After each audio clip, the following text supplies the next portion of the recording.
Ecclesiastes 1:1-18.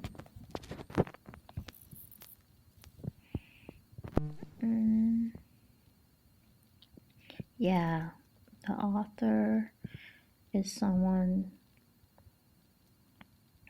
who thinks that life is, or like just God has laid a miserable faith on us that we keep on laboring and things just go round and round.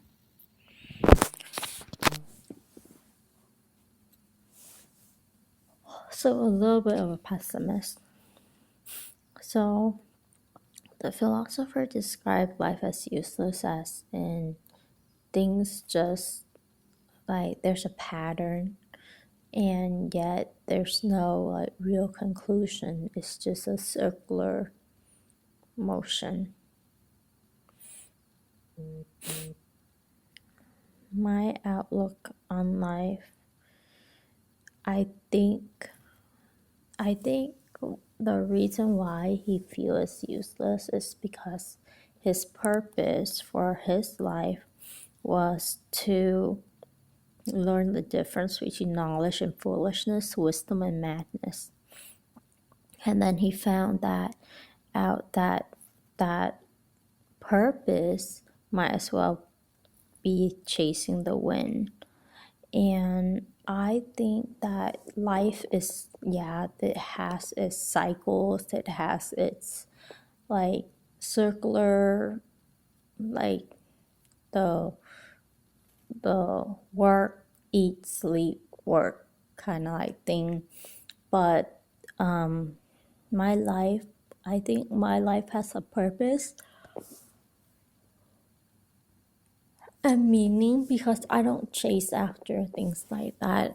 My life has purpose because God made me and God gave it purpose. And my life purpose is to love God, to know Him, and to make Him known. And so knowing God, it's not a circular thing. It's like a deep thing.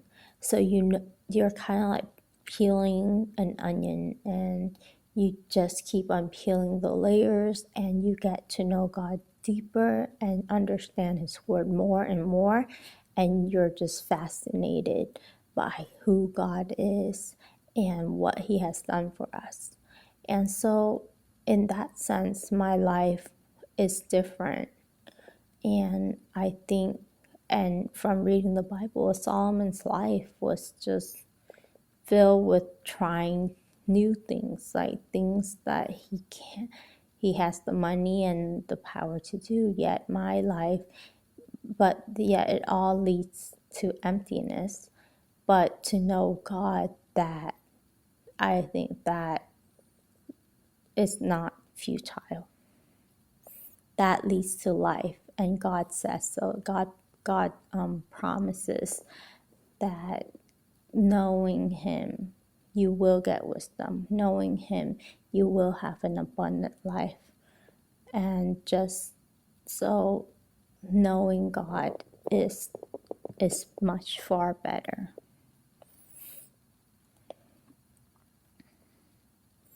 So I guess I kind of answer agree or disagree already.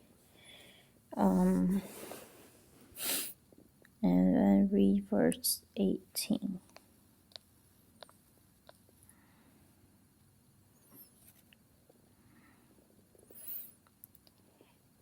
Well, I guess in a sense, like if you know more, then you, like for example, on a roller coaster, because as an adult you kind of know more, you feel more scared than a kid. But that actually depends on who your God is. If you use that wisdom to choose wisely and trust in God that He is in control, that you have your choice, but He is in control, then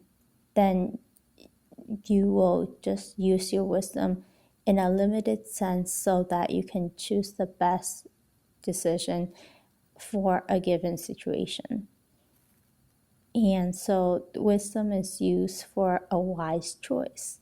And knowing that, but then you leave everything up to God so that you don't worry about it. Worry, like, why worry if you can't control it, right? And so that, if you do that, then this won't apply to you. The more you know it doesn't hurt, the more you know, the more you can make an informed decision. But then, so what I'm trying to say is, with the wiser you are and the more you know helps if you know that the person in control is not you, but it's God.